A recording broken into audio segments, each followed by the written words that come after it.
Okay, thank you so much for coming and welcome to everyone online.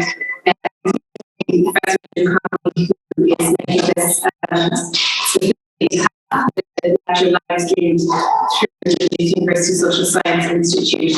And this will be available to look back on. So very welcome to everybody. I'm putting up on the screen here, I'll try to make it this way, something that Catherine just gave me, which is produced by an artist to memorialise the Tuam Babies. And you can have a look at it more in detail and Catherine might say something about it. So thank you for coming. My name is Jennifer Redmond. I'm from the History Department, and it's my pleasure today to bring you this lecture. It's part of our department seminar series, and we have been trying very hard to have Catherine Corless come in person for a while, due to COVID mainly, as well as her own busy schedule. It's only possible now. Many of you know that Catherine has become not just a national figure, but an internationally renowned figure as a result of her painstaking investigations into the Tuam Mother Baby Home in Tuam County, Galway, particularly around the practices, and it's not the correct word to say burial because they aren't correct burial practices, the non-burial practices around the almost 800 infants that Catherine revealed through her painstaking research. And I'm really, really proud to say that she learned to do some of that research through a certificate that was delivered through an outreach program by my own department many years ago. I think Catherine will say something about that. But it just goes to show you the value of historical skills, the value of local histories in creating these complex narratives that we are dealing with today. And Catherine also helped me personally when I was doing my PhD a long time ago, because in desperation, I wrote to all the local history, newspapers that I could think of, that I could find the names of. And I appealed for any kind of evidence, letters or personal mementos to do with Irish people in Britain, which was the topic of my PhD. And Catherine remembered that her daughter Adrian had taken her grandfather's travel permit from the Second World War. And they kindly allowed me to have copies of it. And subsequently, I facilitated the submission of that permit to Trinity College Manuscripts Department so that other people could use it. But it was very helpful, and I've actually used it in my teaching every year since, because it's a great document and a great record to understand ordinary people's lives. And that's Catherine's impetus as well, is focusing on ordinary people and how they were treated or mistreated in society. The Maynooth University bookshop you might have seen outside is selling copies of her book, Belonging, a memoir that was written with Naomi Linehan, which documented her quest for justice for what we know as the Tuam Babies. There is actually a Twitter account which is @BabiesTuam, the B and the T are capitalized, which tweets every day one or more names from Catherine's list. So they're real names and any information that is known about them. And I personally make a point of liking every tweet I ever see from them, because it is important to have their names on the record and to keep their identity and their humanity alive in our consciousness. Catherine has put together this book, and the profits are donated to the Tuam Children's Village. And so you are doing a very good thing if you buy a copy outside. The biographical detail in the book about Catherine says it's her first book, so I hope that means actually there's more than one book in it, maybe, and we'll be glad to read it, I think. Catherine has rightly been lauded by various groups and in various ways. For example, the Bar of Ireland gave her the Human Rights Award in 2017, and a special award for investigative research at the News France Ireland Journalism Awards also in the same year. She was a recipient of the Rehab Group People of the Year Award in 2018, and she has been awarded honorary doctorates by NY Galway and UCD, and hinted to anyone watching who has control over our honorary doctorate system, I believe one is in order. She received a Lifetime Achievement Award from the Irish Red Cross, and I discovered actually only today that she was also painted by Paul Paul McCormick, both in 2021. And it's a wonderful portrait of you at your kitchen table doing your research, which is, I know, an authentic portrayal of how you do things.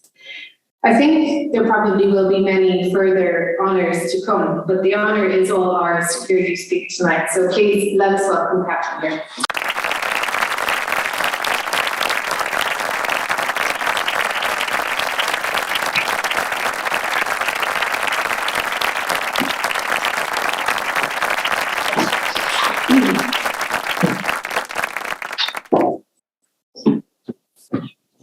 Hello everyone, and thank you for coming. I'm a little bit nervous. You might think I'm well used to this, but I'm not.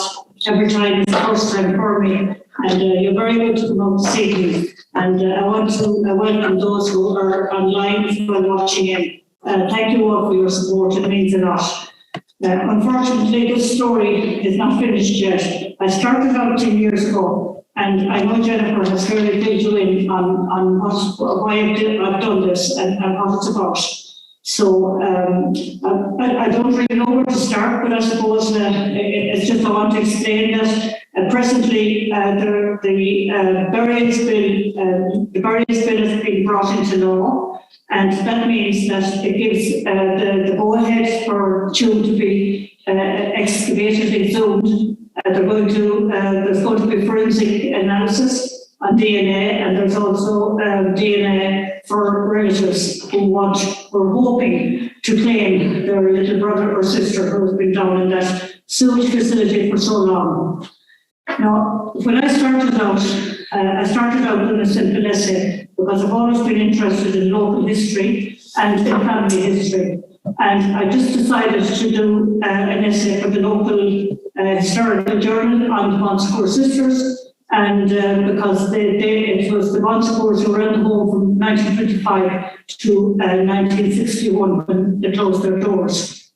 So I just presumed that I would be talking about the Bonsecourts and their good work and about the mothers and babies who were there. I initially really thought that they were orphans because we always believed that we weren't told anything else. And nobody could see inside that home because it was 10-foot high walls right around us. So I remember the little children coming and going to school, and they only waited about 2 years there until the middle of communion, and that had been about 7 or 8, and then they just disappeared, and we weren't told not to ask, and there was no mention of them again, so they just went completely out of our minds. And it was only when I started this essay that the only truth you could say started to unfold. First of all, I could get very little information on the home itself from our local library, which I was surprised at. I thought there'd be reams of information because it was such a historical building. It was there since, it was built as a workhouse, and then the nuns came in 1925 when the workhouse was closed down in Ireland. So I didn't get anything there. I went to Galway, and all I got was a little pamphlet from somebody who had done a thesis on the home itself. And I was surprised even when I was reading that to learn that mothers and babies, mothers get birth there, and that they left a year after they had to leave their babies behind. Now that was the only scrap of information I got between Tuam and Galway. So that put me wondering, it put me in a different course. How could this happen? Why would mothers have to leave their little babies behind them? Because I always thought they were orphans and that the nuns were doing great to take them in. But then I researched further, and first of all, of course, I contacted the Bonsecourt sisters. I thought they would give me all the answers I needed. But the reply I got was no, they know nothing, that they have all the records of Galway County Council. Went to Galway County Council, and they said they had nothing. They gave it all over to the Western Health Board. I went to the Health Board then, and they said all they have in Merlin Park, Galway, where choose to have their head offices were the ledgers with the names of mothers and babies who went through the home. So I said I wasn't looking for that. I didn't want private information. I only wanted to know how the home was ran. So I was really up against it. Now that was only the start of this kind of fobbing me off, you could say. But it only made me more determined. And I just thought to myself then, I wanted to know how many children died in the home. And so I went to the Birthdays Marriages in Galway. And a very kind girl there helped me out and said, "You do the search for me because it would take time." She came back with a staggering number of 796 death certs. And she asked me, did I really want to purchase those? And I said, I do, it's the only bit of evidence that I have. So that was my first bit of evidence, that 796 death certs. And then, of course, I had to find out where they were buried. So, just to shorten the story, I couldn't find any burial records anywhere, either in the Tuam cemetery, because I went through the graveyard books, and a lot of other areas, and not one name of the child, of the children who had died turned up.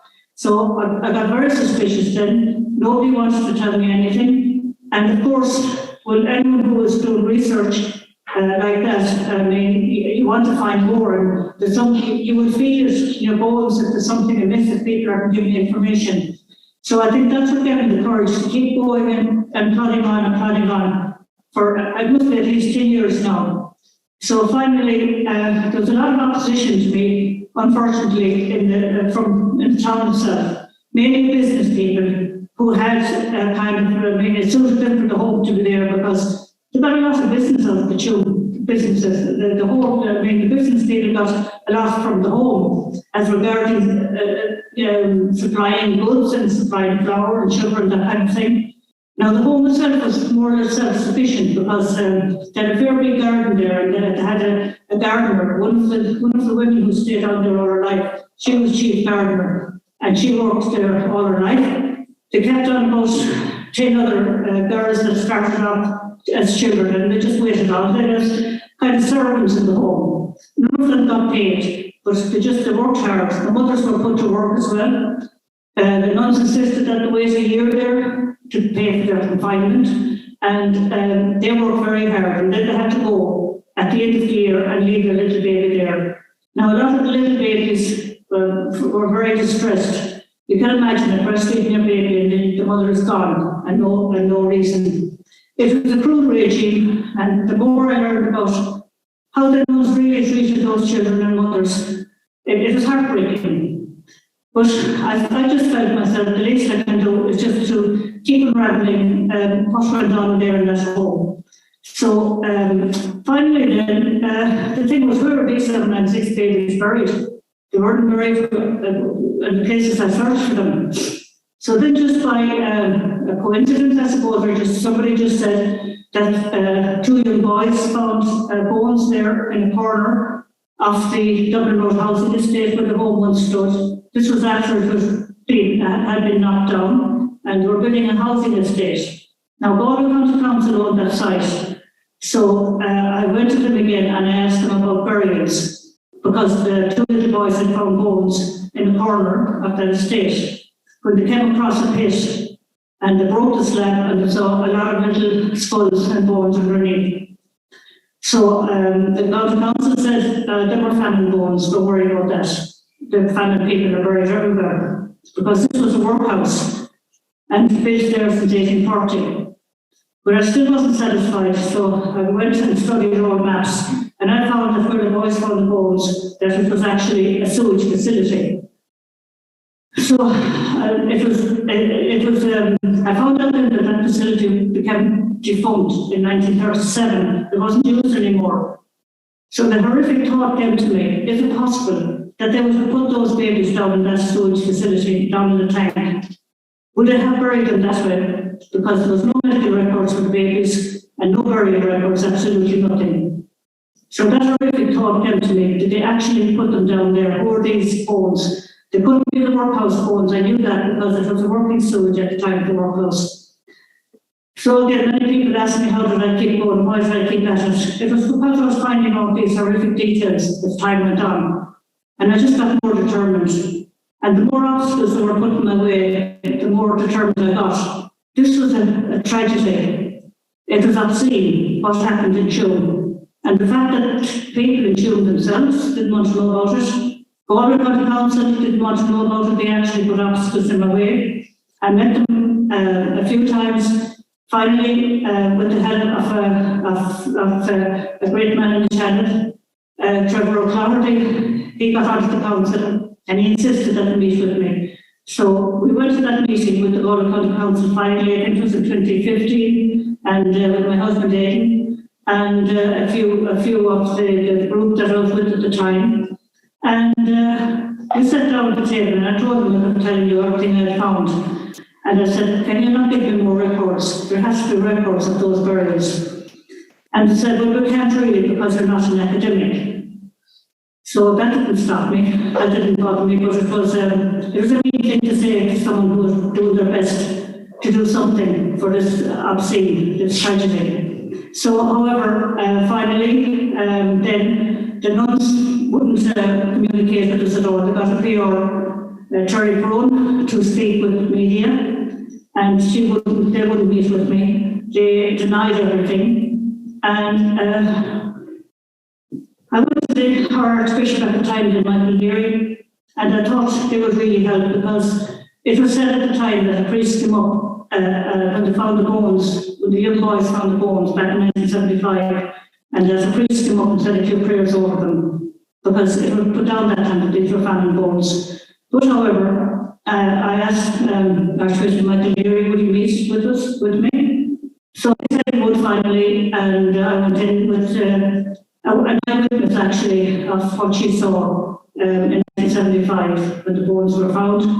And I went in with all my maps and papers, and he had his own archivist with him there for the Waldron. And I expected help. I expected him to look at what I was, listen to what I was saying. But he didn't. I asked him to contact all the County Council. I asked him to contact the Bonsucore sisters and look into this obscene tragedy. But he didn't say he would or he wouldn't, and that was the end of that. And I must say, our present Archbishop, Francis Duffy, is a different man. He came to the site just a few months ago. He came to an event we had there. He met with Aidan and myself, first of all, in the house and listened, in the palace, and listened to what I was saying. He came to the site for this event and he just strolled in. He was there to answer, to talk to the survivors and talk to anybody. So that he did say that he would support us, and he wanted an end to this tragedy as well. And he even mentioned in his speech to the survivors on the day that he said nobody should walk on a grave. He said these babies were baptized. It was wrong what happened, and he said he will support us. I know I'm all over the place with this now because so much happened in the last 10 years. It's very hard to focus. I could spend the night talking about one event or one part of it. But just put it as an office. Presently, I bring it to the present day. Minister Roderick O'Gorman has been helpful to us, Minister for Children. He's the fourth Minister for Children that I have been speaking to in the last 10 years since I started this work. He has been most helpful and he keeps me up to date on what's happening. In summer, in June this year, finally they passed the law for the exhumation of the babies. Now that took a long time. And in the first place, I don't know why they needed a law. The government did drag their heels, and they were probably hoping this would all die down and go away. They were looking into the what it's going to cost. It's costing 13 million. But we shouldn't be counting money for a tragedy like this. There are 796 babies missing. There were potential Irish citizens, and God only knows what they could have been. And they were just literally discarded, one on top of the other.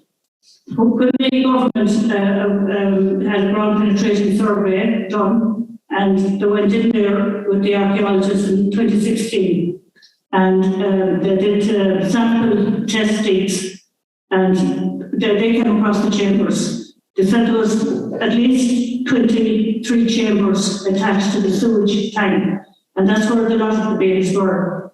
They're just there one on top of the other, no coffin, just laid one on top of the other. And they have been mingled all over the place because water got into those chambers. Now, another obstacle I had to overcome was the story went out in America and elsewhere that I was a liar, that I was looking for attention, and that I was on my own agenda, that this wasn't a sewage tank, that it was a kind of a catacomb. Because after all, these were French nuns, and they put the babies safely and securely down in catacombs.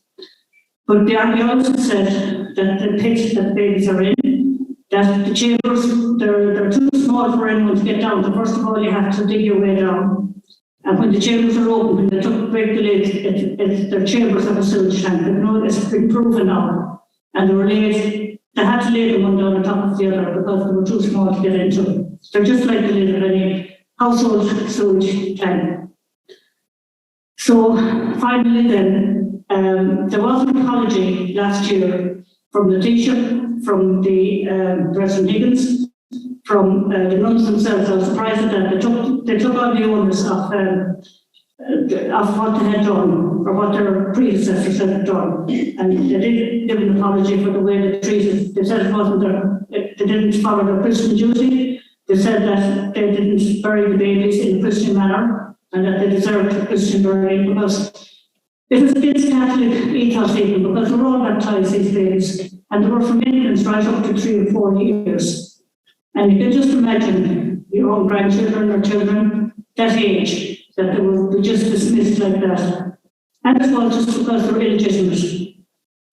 And the women had an awful time over those years. They had no rights. And I know I'm told as well that, well, the families threw them in. But I go back to the church teaching, they had committed sin. The women had committed sin. There was never talk about the men at all, as if they had no part in it. A lot of them, and that was wrong, they took off to England as soon as they knew that the girl was pregnant by them. And the families then, of course, I'm asked, why did the families throw them in? The church has such control and power over families, and I know it myself from when I was small, about even going to school. You were taught about that the priest couldn't be wrong, what he said was God's word. And so it got into the psyche, I think, of Irish families that you couldn't say that about a priest. The priest was next to God. You do what he says. I think they were just treated as way above us instead of our equals, and that's what happened. It got into the psyche of families that they believed the priest when they said that that woman can't stay in this village, she's a bad influence, she's a temptress. And it was really misogyny when you think about it, what they went through. But I'm satisfied at the moment that the babies will be exhumed. Because to me, it's more than lifting little bones out of a sewage facility and placing them where they should have been placed in the first place, where in a little coffin, a little white coffin. That's my dream, that they will each get a little white coffin. Unfortunately, they have to put them back together like a jigsaw, but if it has to be done, it will be done.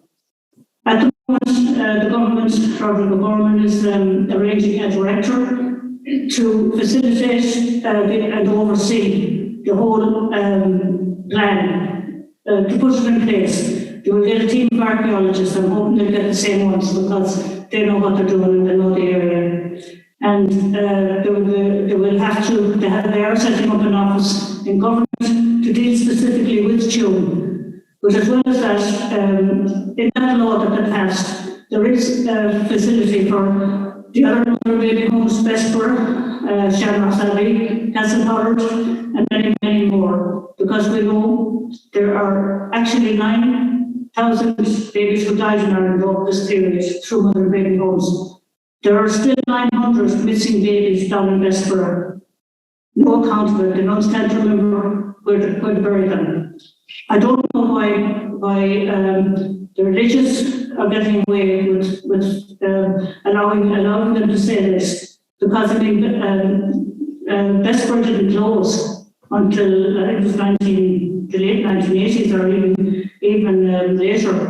And I mean to say, for the nuns to say they don't know where the babies are buried, I think that's wrong. I think they should be forced to come through and just to give answers. So it was a sad time in our history, a dark, dark history. Many times I'm told that was then, different now, forget about it. But we can't do that. If we do that, we're saying that it was all right for the nuns to do this. They could well afford to give them a proper decent burial.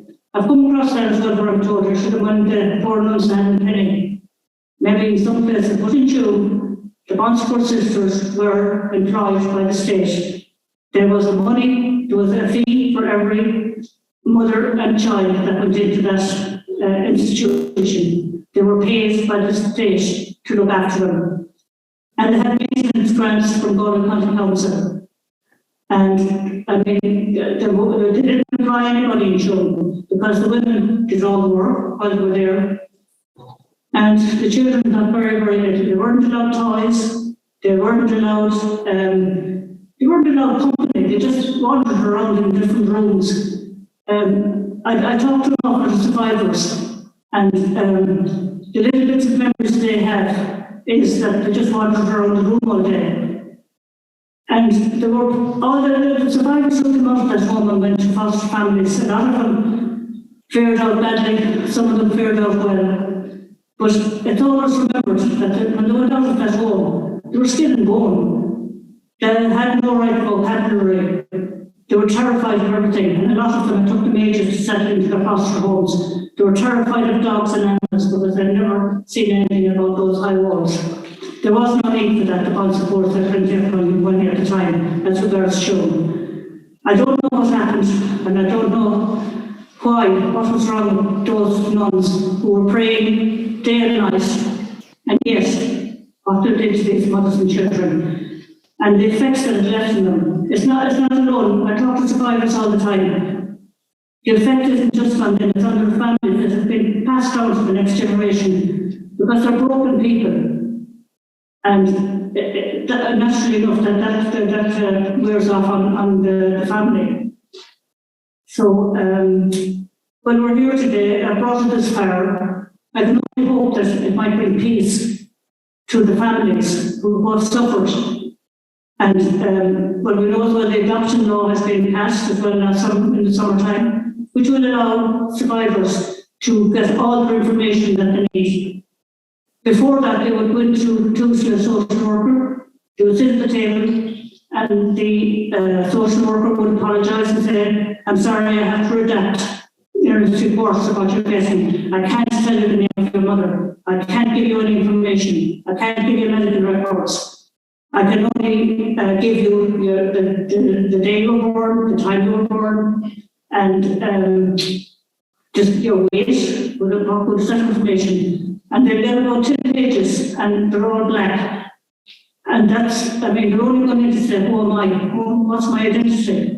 And the state put in place that they had the right not to tell them who they were.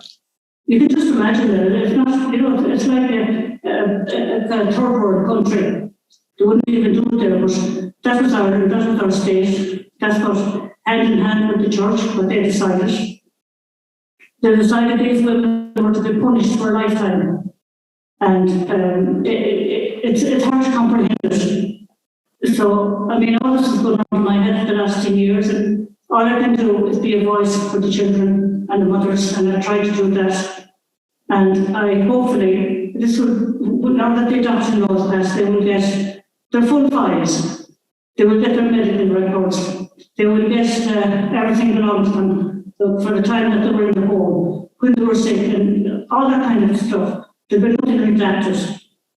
So my efforts have been worthwhile over the years to finally find some people in government that have a heart, because many of them don't. And the bond schools have never contacted me since. And I've been lobbying that they should pay for the whole day, because they put them there. I know all the county knew about this as well. But I am pressing that they will back the whole thing. Because I mean, they're a multi-billion euro company between when they joined up with America, they've joined up with New York with the bond schools there and the Mercy Sisters. They're worth an absolute fortune. And I don't, if they really are sorry, as they said in their statement, then surely they put back. They wouldn't miss it for 13 million. So, if there's any questions from anybody, I mean, there's so much to talk about, and I don't know where to start and finish. But I just want to thank you all for coming along and just being part of this, and just to realise that I'm no one special. I know Jennifer read out all the accolades and everything, I'm grateful for them. I never really wanted them, to be honest with you, but I'm grateful for them that people in high places recognise me, recognise what I was doing. And not alone for myself, but it spoke volumes that they did that, all the universities, because they gave me a profile that I was someone that had to be listened to. And I know the word goes around government, and every time an award was given to me, thanks to the media, they published it in papers, not alone in Ireland, but went down to America. And it's just, it's amazing what the media did. They kept the story alive and they carried it all those years, because it would die a very quick death if it was left in Tuam, because the powers that be wanted to leave them there, put a nice little statue of them and bless them. And sometimes people come there to say a prayer for them, and anytime I went there, I said, no, pray through them. They'll help you, because they don't need your prayers. They're innocent, holy innocents. And I think I'll finish with that unless anyone has any questions. And I want to thank you all once again, and Ryan as well.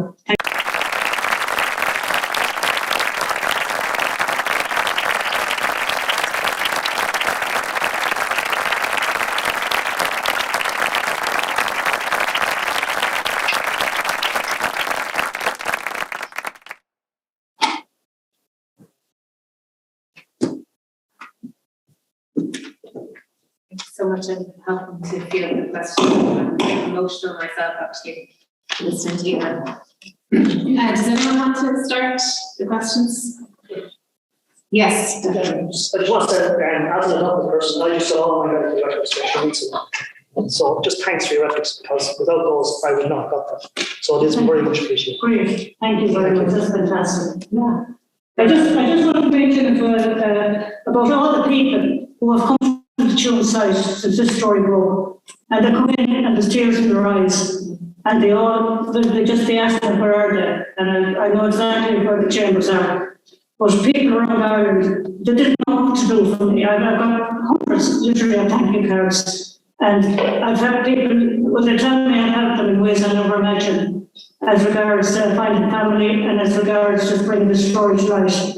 A lot of women said as well that they hadn't the courage to come out and say I was born at home, because they're ashamed, because they brought that shame with them all their lives. And then they'll say, since you brought this out in the paper, I'm not afraid to say to people, I was in that home. And it's shame enough the shame that they carry all their life, and that's an absolute gift. And just here as well, it just shows what people do. One woman from Newry contacted me a month ago. They're little ceramic roses that she made over the space of 2 years. But in the middle of the roses is a little baby's head. Now, the love and the beauty that was in her mind to create those, that's the kind of thing that people are doing. They knitted little booties and hung them around the sides. They brought little shoes, little hearts.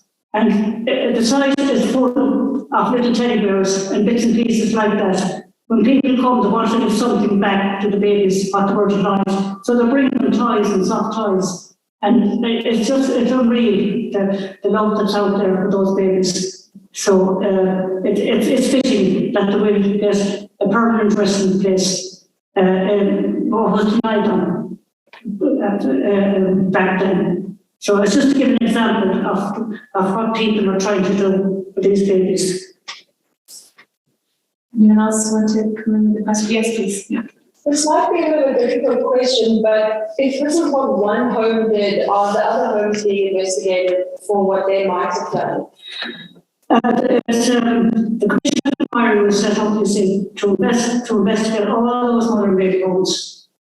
What happened was a disaster. The Commission of Inquiry spent 6 years.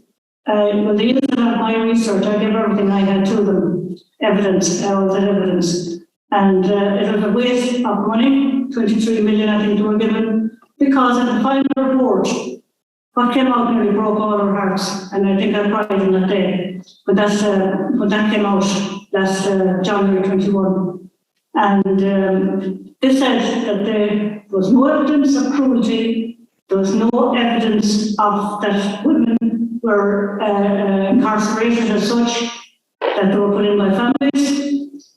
And what else did it say? It was totally against everything I'd worked for, because it went back, and we didn't know it at the time because we don't know these things about government and how they act. But of course the civil servants had a bright idea. It was the terms of reference that were set for the Commission of Inquiry.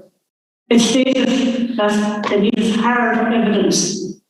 There was no evidence, of course, because the Mount said they didn't have any. The County Council said they didn't have any. There was no hard evidence to show that there wasn't, maybe and there was children injured and beaten. There was no evidence from the doctor. She made a big hurt to show this child was beaten up in the home. There was no evidence to say that the mother might have been beaten up or incarcerated in an institution, a mental institution. It did happen. There was no paper to say. They went by hard evidence. You needed something in your hand, and therefore they said it didn't happen, that it was question mark. It was the terms of reference were very much limited before this Commission of Inquiry was set up, and so they had to stick by that. We wanted Judge Yvonne Murphy, who headed the inquiry, to come back and to explain this. We wanted the whole Commission, the whole team, to come back and just stand in front of us and say why they couldn't put in the full truth, but they wouldn't do it, they were gone. And that's what happened there. And of course, the same thing happened in all the homes, Vesper, Shannos, the whole lot. I mean, you have witness evidence, but the witnesses, it's only their word. It's only the mother's word and the survivor's word against the nuns, you see? So there's no medical records, there's nothing. So that's what happened there. It was a disaster. But luckily, I suppose we've come this far, and it's the best they can offer. Now, they're throwing money as well at the survivors. In all my years, not one survivor that I used to meet at our house, not one of them mentioned redress. It was always they wanted the apology. They wanted the babies out of the pit. They just wanted to be acknowledged. And they're throwing money at them now. It'll be a pittance, but that's what we have to live with. Can I ask you as a follow-up to that? The fact is that they had lots of evidence, oral evidence. Yes. But they decided that that wasn't worth anything. They did, because it was in the terms of reference for the Commission of Inquiry to work on. I said it was a very smart move on behalf of the civil servants there. They worded it that way, that there had to be actual solid evidence that you could bring it to a judge and say, look here, there's the evidence of injury or something. Of course, there's only words to say we were naive enough to think that enough. It's just to explain that's what happened. Does anyone else want to come in there? Yes, Sinead. Yeah, thank you so much. I feel like saying Dr. Corless, because that's really what you should be addressed as. We owe you all such debt. We all owe you such a debt. Survivors, families, and Irish society in general. Thank you. Could you just say a little bit more about how Galway County Council blocked you, or the nuns? Sorry, could you repeat that? Sorry, could you say a little bit more about how the council blocked you, or the obstacles? Oh yes, it's very interesting. I can't believe the patients listen. One of the things, you see, Minister Poe at the time, she was helpful as well, but only for a certain amount of time.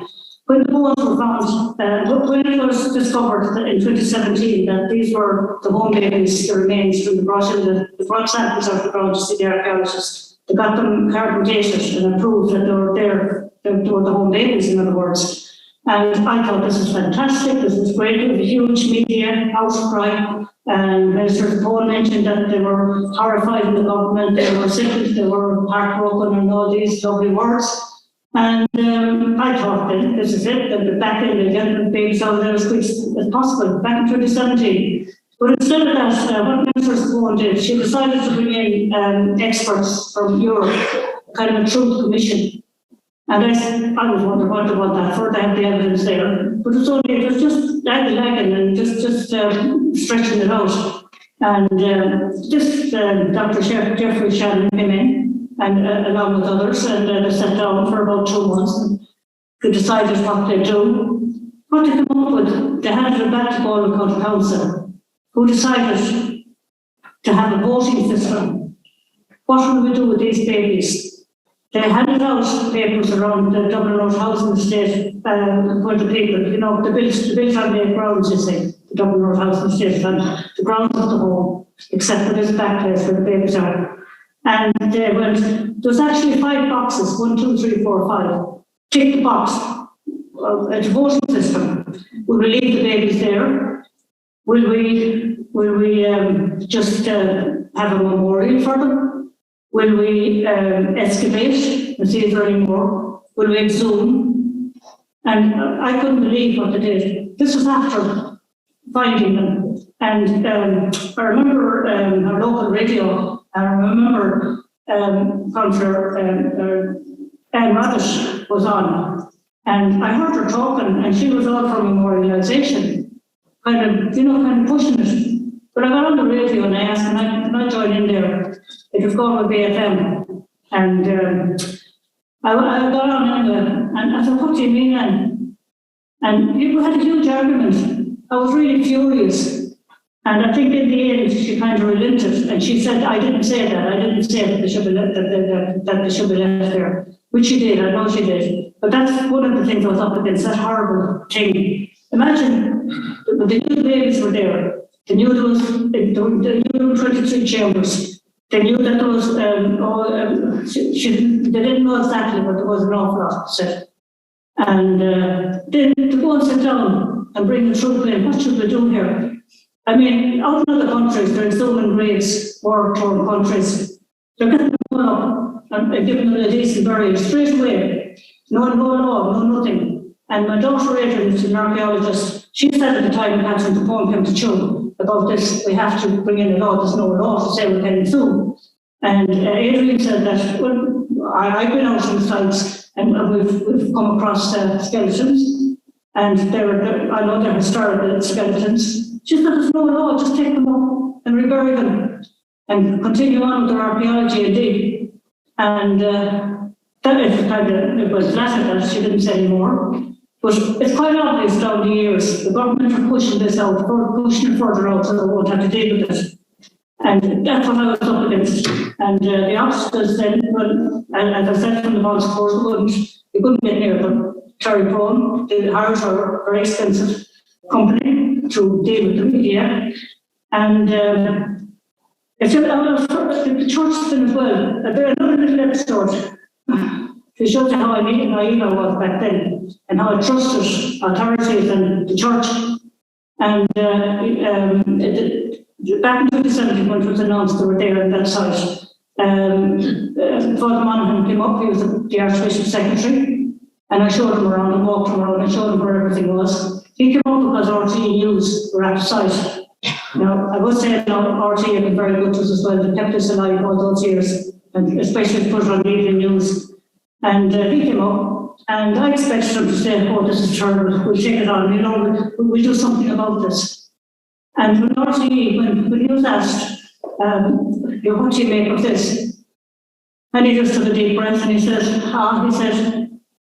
it was a long time ago, and we can't really look at the past through the prism of the present. I think they were exact words, or very words like that. In other words, that's long ago, we forget about it. All we can do is come here and bless the ground and remember the little ones with reverence. Now that was his reaction. Just because they're illegitimate, that's the one and only reason. And I could never figure that out. If a child or 2 or 3 was found in suspicious circumstances in a field or in a train, there would be absolute mayhem. They would get down to straight away and take out that child. But that stigma is still there at times about these babies and these women. And also, another thing I mentioned is there was a tinkling, as the government called it, in Tuam, in the Tuam Hotel, at one stage, back in 2017, I think, or 18. There was a tinkling for the TDs to get together and have a chat about what to do next. And it was reported in our local Tuam Herald in an article about what the government were doing and planning just other things about agriculture, everything and anything what they were going to do for the following year.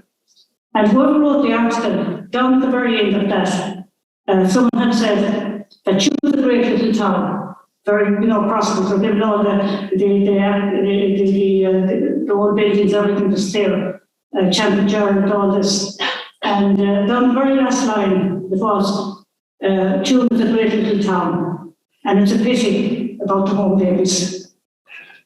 I mean, that was enough. That was enough thing to say. In other words, the exposure to babies is pulling them down, and I've been told that so many times by the authorities. So that's the kind of obstacles. They're dampened it down as much as they possibly could. All the events we've had in Tuam for the babies over the years, and wonderful people came from all over. Hardly anyone from the town ever came up to support us, or just to look and see. It was always survivors. And decent people would come from all over the country just to be at the little ceremony, but never a Tuam person.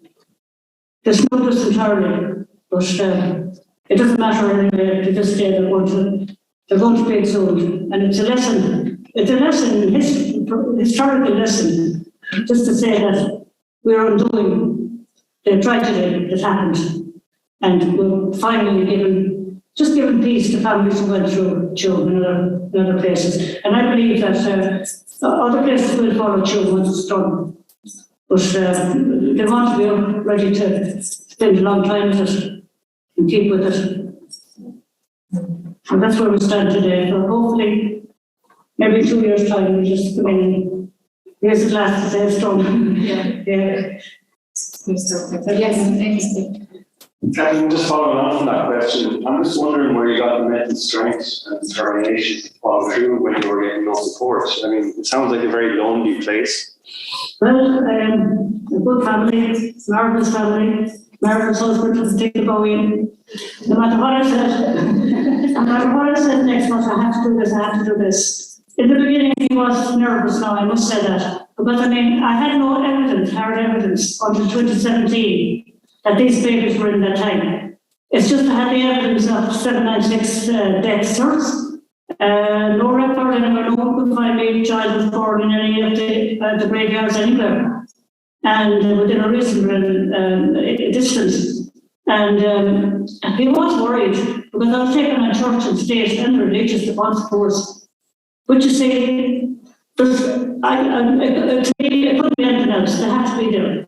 And especially, I wanted to know who were these babies that the boys found in 1975 that came across a lot of skulls.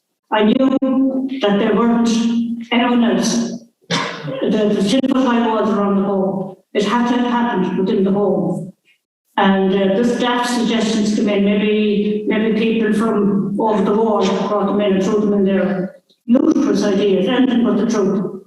And it's just, I suppose, it was wrong, and the authorities wouldn't listen. It was just the fact, I knew because they were illegitimate, they were just thrown there and thrown in. And I suppose it's probably going back to my own family. My mother hid her secret all her life. She was born in 1912. She came from County Armagh, so it was easy for her to put her past behind her.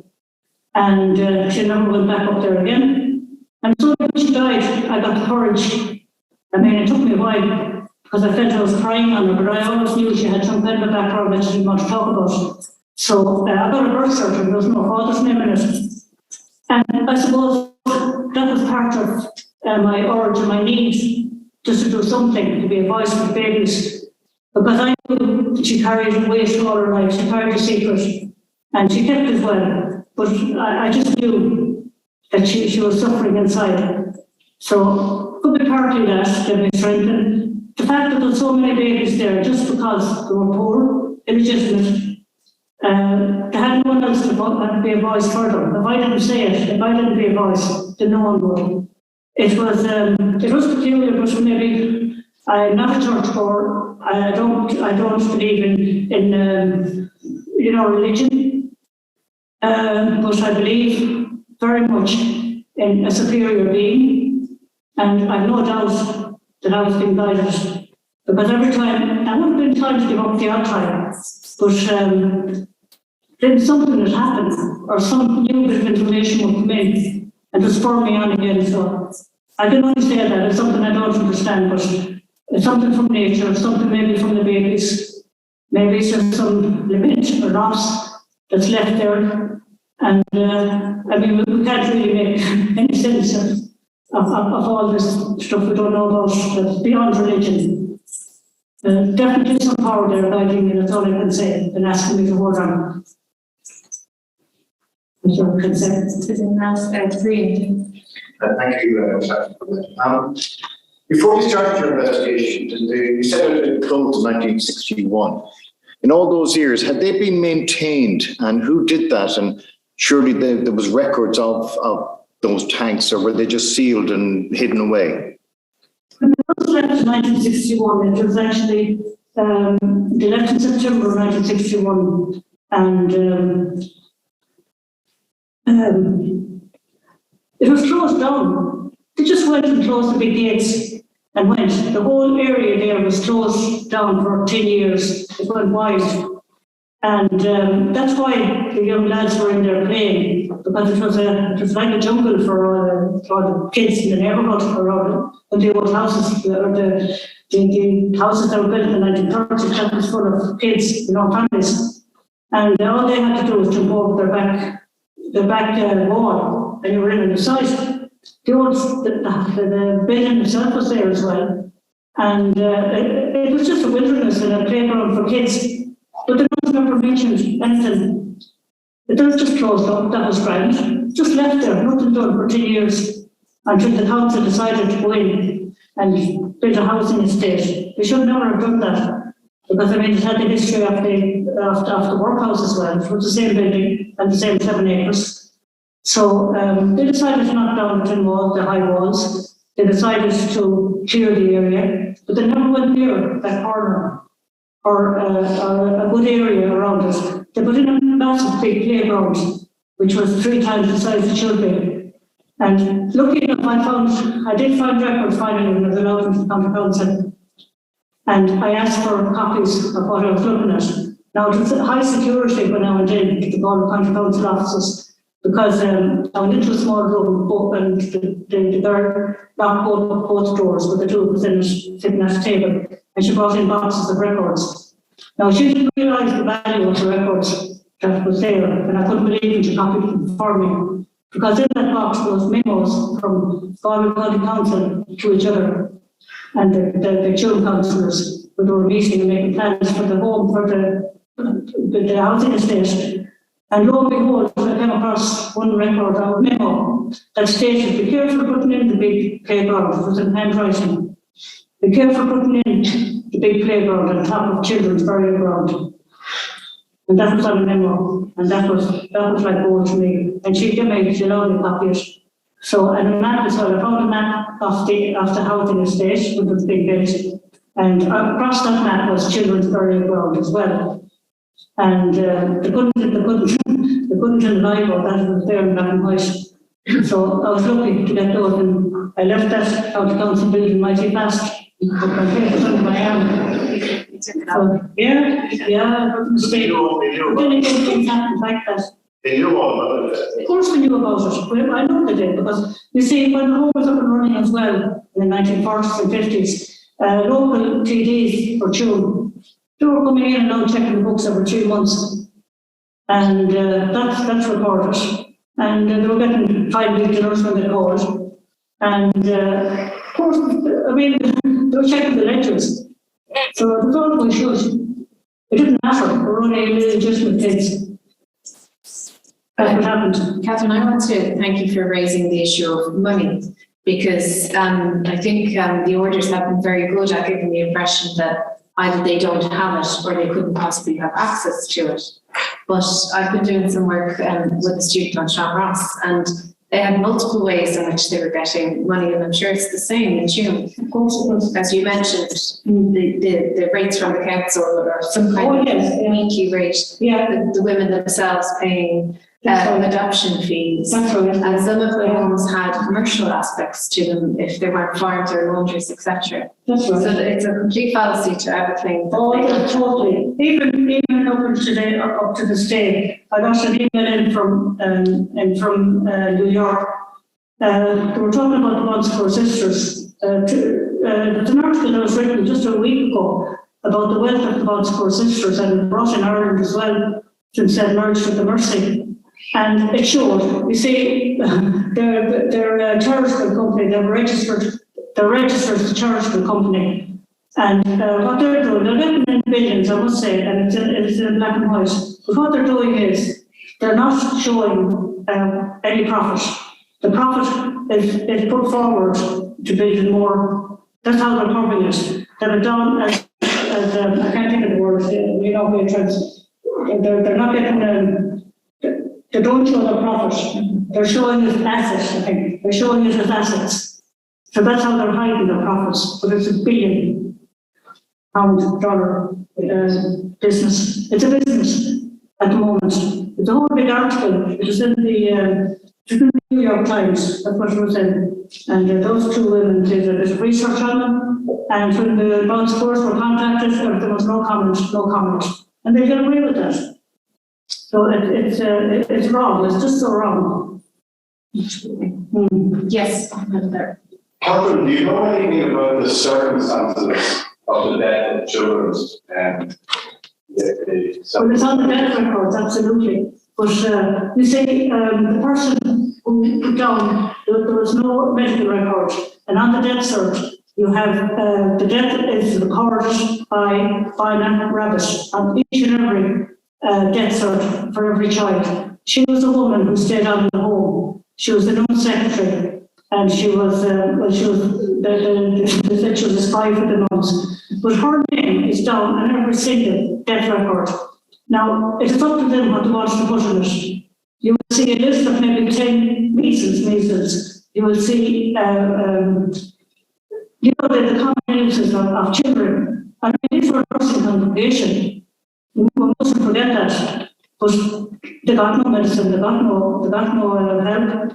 They were neglected to the last. What you call diphtheria, be another one. Pneumonia. You know, all the usual little illnesses. There's some ridiculous ones. The ear abscess came across. And all treatable conditions. Measles, okay, I know it took a lot of children over the years, over those decades. But I mean to say, they had the cots in on top of each other, and they would have known to separate them.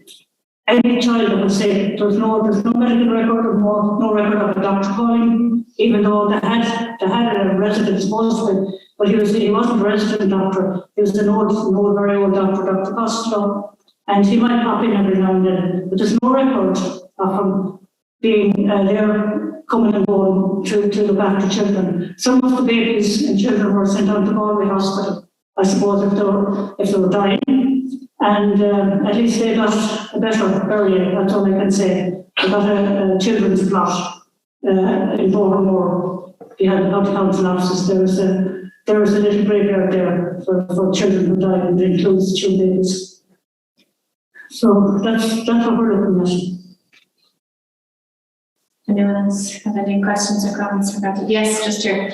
I was just wondering, on the excavation team, would they have forensic anthropologists to examine the bones? I'm sorry, I'm not mentioning there. Will they have forensic anthropologists when they exhume the bodies?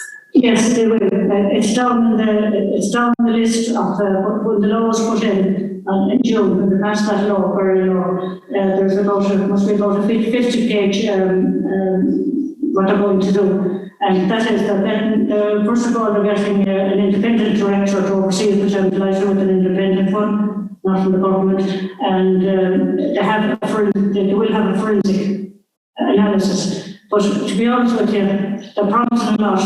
I don't know how far they're going to go with that forensic testing. But I don't, it's hard to know. To me, I feel that they will do as little as possible, only to get them buried and take them out there. And I would like to think otherwise, but knowing what went on in the last 10 years, I just feel that, and especially with the Commission of Inquiry, I just feel we're lucky to have got this far, because it was such, nobody wanted this, but it's happening in spite of them. Will they be doing DNA testing though? They said, well, the survivors are asking, why aren't they getting our DNA now? There's no move to do that. But they have promised that they'll take the DNA from each and every baby, they will number number the baby, and they will take the DNA from relatives who are left. Now, there isn't that many of them for children. I'd say there's only about 14 who have brothers and sisters in there, literally family in there. But they say that they will get their DNA if they want it. There's no pressure on them. And they will try and match up families. But I would say that I can't see it happening in great detail. I would say if we could just get them out of there. This is where the ancestry companies might come in though, because when I was at that Cambridge Oyster Festival, they were actually doing a big project in the area to connect people with American descendants. Yeah. And that had nothing to do with children, but nevertheless, people have scattered everywhere. So it might, you know, they need to talk to each other the day-to-day. Absolutely, yeah, we agree, absolutely. I suppose we have to continue with the way the government go on. We just have to be thankful for at least this much, because it was a huge effort to get the babies out of there, you know, in the first place. Because to me, it's an important message that, and it's important for what the Mulse course in the council is, and they might think twice before they put it past from again, and that's where my mind goes. So that we'll be a bit more compassionate with people.